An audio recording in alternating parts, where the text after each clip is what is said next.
All right, so the universe does not nag, it does not argue, it does not yell, it does not push you.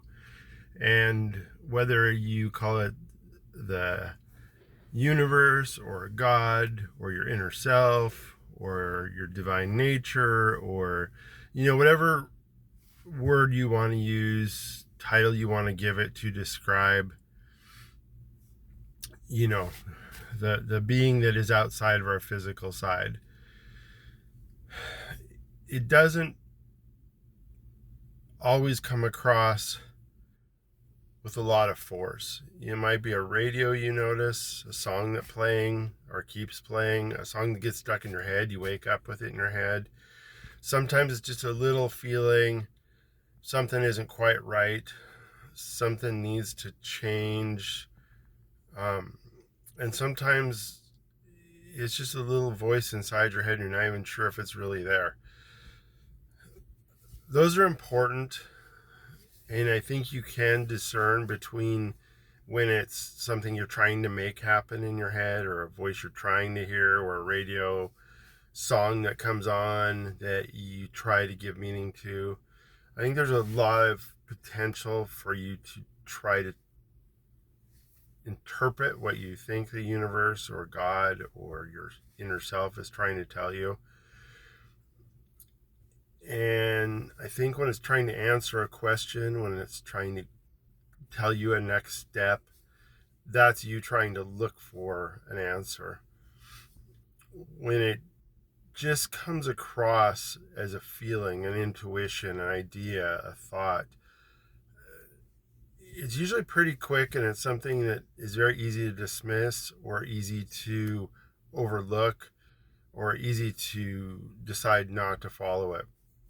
And sometimes it's just a matter of you're going down a street that you normally go down and you decide to turn right, 2 blocks before when you usually do. And what that is you don't know it, but there's a traffic accident ahead, or there's just traffic ahead, or there's a situation ahead where there's somebody standing next to the road you don't want to see, or there's a business that is going out of business and you're sad about it. Sometimes it's something very trivial.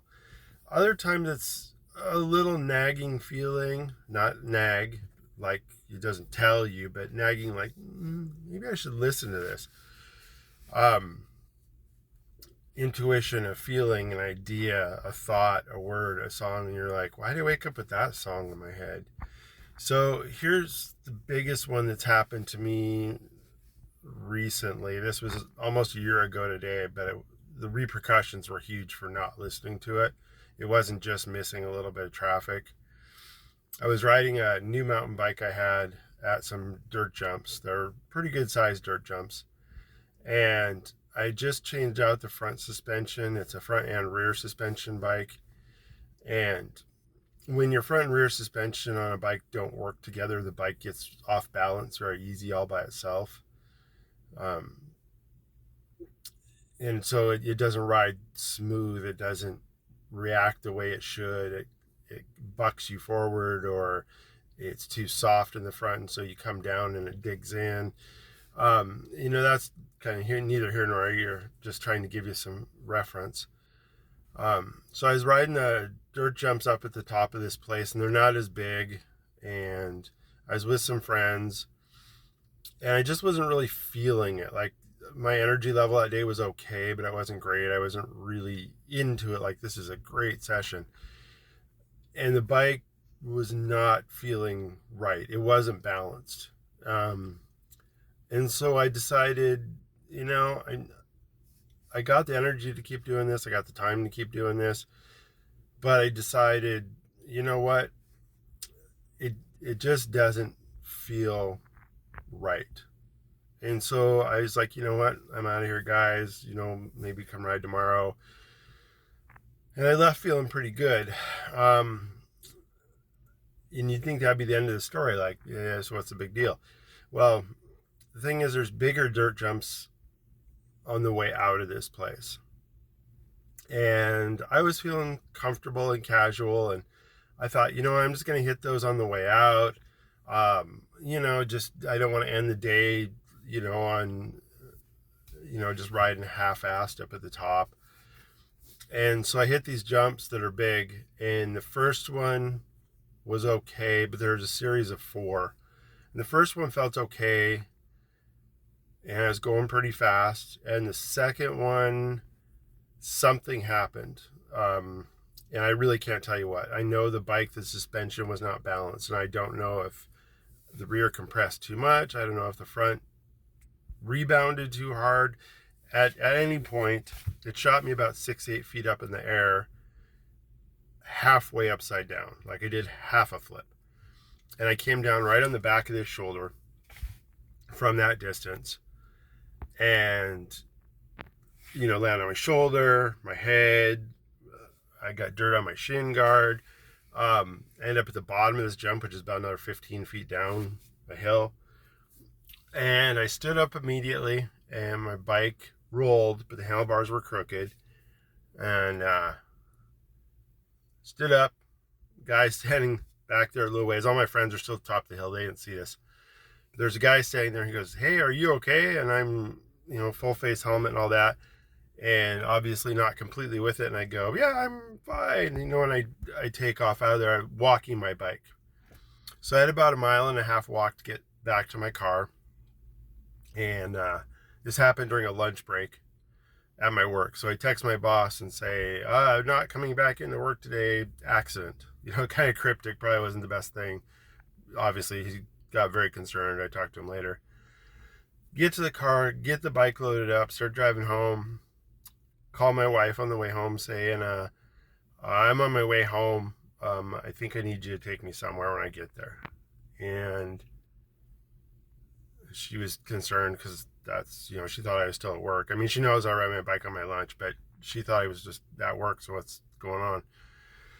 So I get home, have a hard time even getting my bike out of the car. Get inside, and I realize things don't look quite right. You see this lump right here. And I was in pain. So we go to the ER, and turns out when I land on the back of this, I broke this collarbone right at the sternum. I also found out I broke a rib and punctured my lung. Now, I've never been in a hospital for anything like this. Never been to ER because of an accident. So anyway, I ended up in the ER for 3 days. They drained my lung. They put a hole in there and drained it, so that was fine. The ribs just have to heal. My collarbone did not heal correctly. Sorry if that's grossing anybody out, but you can see. And I'm kind of driving home a point here. Your collarbone should not do that. I don't think that doctors necessarily gave me the best care or the best advice, but I was there for 3 days, and I got home. The thing is that I knew when I left the top of that hill that I was not in a condition where I should be riding a bike on that big of setup, at that fast, at that speed. And ever since that day, I've known I should have done better. So that's my idea. Just listen to that voice, do what it tells you, and just try to go with it. Try to go with the flow. Give it a chance. Because sometimes it'll tell you something that you need to know. So anyway, make sure you listen. Make sure you're aware. Give it a chance.